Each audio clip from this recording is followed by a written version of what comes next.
Здравейте, биолози! Днес ще ви представя видовете витамини. Нека да започваме. Витамините се разделят на две големи групи – масно-разтворими витамини и водно-разтворими витамини. Масно-разтворими са витамините, които се свързват с мазнини в стомаха и после се съхраняват в тялото, за да бъдат използвани по-късно.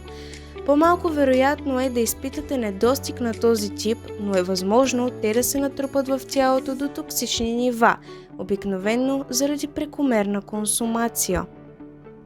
Останалите витамини от списъка са водно-разтворими, което означава, че могат да бъдат усвоени директно от организма, т.е. те не се натрупват.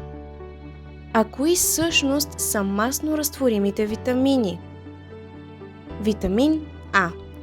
Витаминът е известен с това, че е полезен за зрението, но има и други важни приложения. Насърчава производството и активността на червените и белите кръвни телца, подсилва имунната система, подобрява здравето на кръвоносните съдове, помага за изграждането на костите и подпомага растежа и деленето на клетките. Също повишава устойчивостта на тялото срещу инфекции.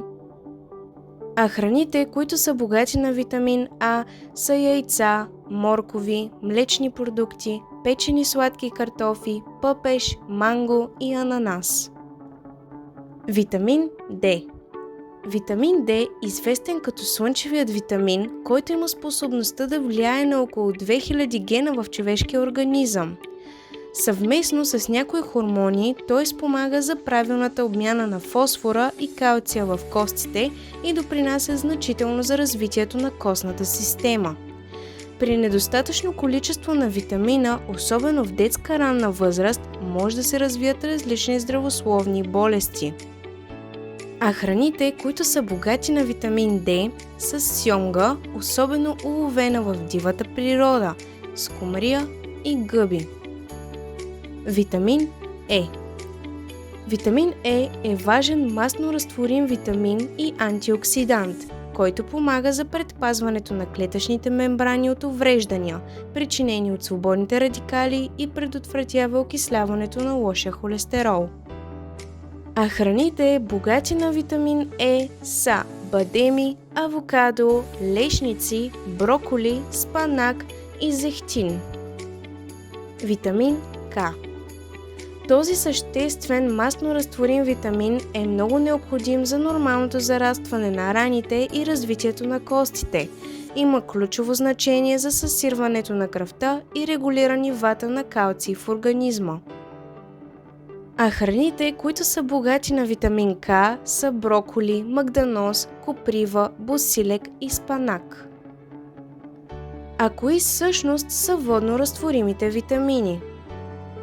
Витамини от група В. Витамините от група В спомагат за превръщането на хранителните вещества в енергия през целия ден. Те предотвратяват загубата на памет, появата на главоболие и са важни за здравето на кожата и косата. Витамините B6 и B12 са сред ключовите членове на групата, когато става дума за растеж на мускулите и тяхното възстановяване след тренировка. А храните, които са богати на витамини В, са сьомга, картофи, банани, леща и яйца. Витамин С. Вероятно най-известният витамин заради неговата роля в борбата с настинките и грипните състояния. Той е важен за поддържане на съединителната тъкан, хрущялите и сухожилията в тялото. Освен това, той е мощен антиоксидант, който предпазва мускулните клетки от увреждане на свободните радикали. Витамин С спомага и образуването на колаген.